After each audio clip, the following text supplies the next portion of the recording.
the library that only appears at midnight. You wake at midnight. Not because of a noise. Not because of a dream. But because something in the air has shifted.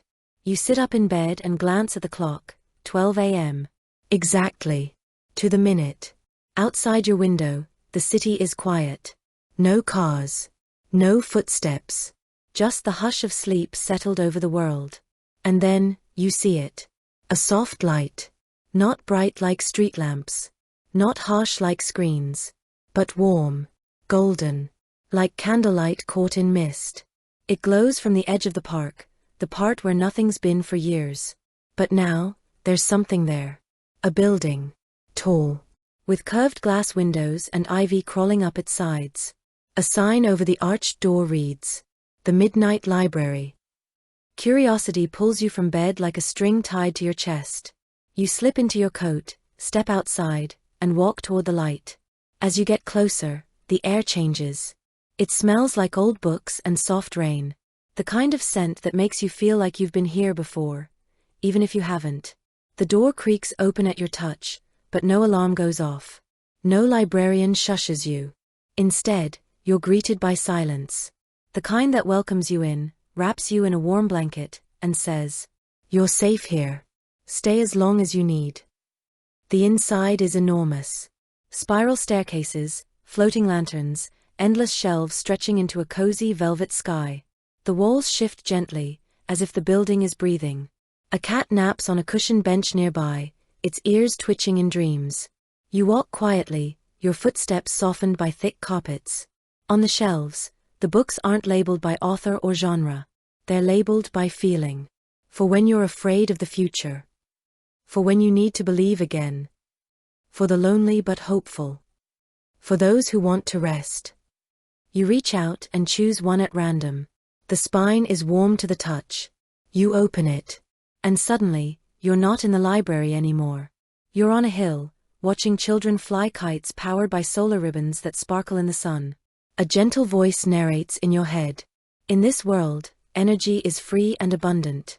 No one pays for light or warmth. The wind belongs to everyone, and so does the sky. You turn the page. Now you're in a home where plants grow from the walls, cleaning the air and humming softly. You can hear the voice again. Every home is alive now, designed to care for the people who live in it. They learn your rhythms.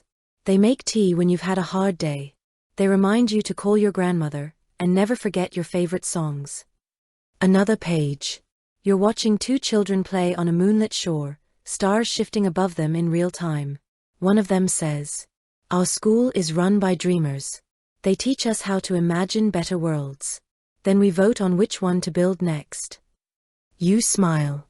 These aren't fantasy lands. They feel real. Tangible. Like echoes from a future that's just waiting for us to catch up. You close the book gently and place it back on the shelf. In the distance, a clock chimes softly. You glance up. It's nearly 1 a.m. You walk deeper into the library, passing a hallway lined with glowing doors. Each one is labeled, "Dream Archives," "Unwritten Tomorrows," "Stories that help you sleep," "Memories from the future." You choose one. It leads you to a room with cushions on the floor, a skylight that shows constellations you've never seen before, and walls that glow with stories written in floating ink. You sit, and the walls begin to read to you. The stories are soft, slow, and kind. Tales of people who made peace with themselves. Robots who learned to garden. Cities that apologized to rivers. A boy who grew stars in his backyard. A grandmother who made soup so good, it cured heartbreak. Eventually, your eyes grow heavy. The voice of the story fades to a whisper, then to a hum, then to silence. When you open your eyes, you're back in your bed. The clock says 7:04 a.m.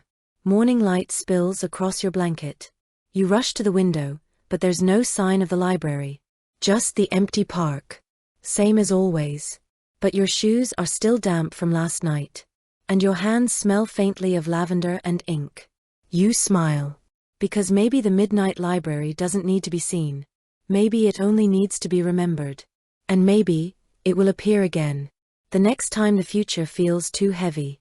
Or when a quiet voice in your chest whispers, "It's time for a story." If you like my videos, like, share, and subscribe if you want to see more.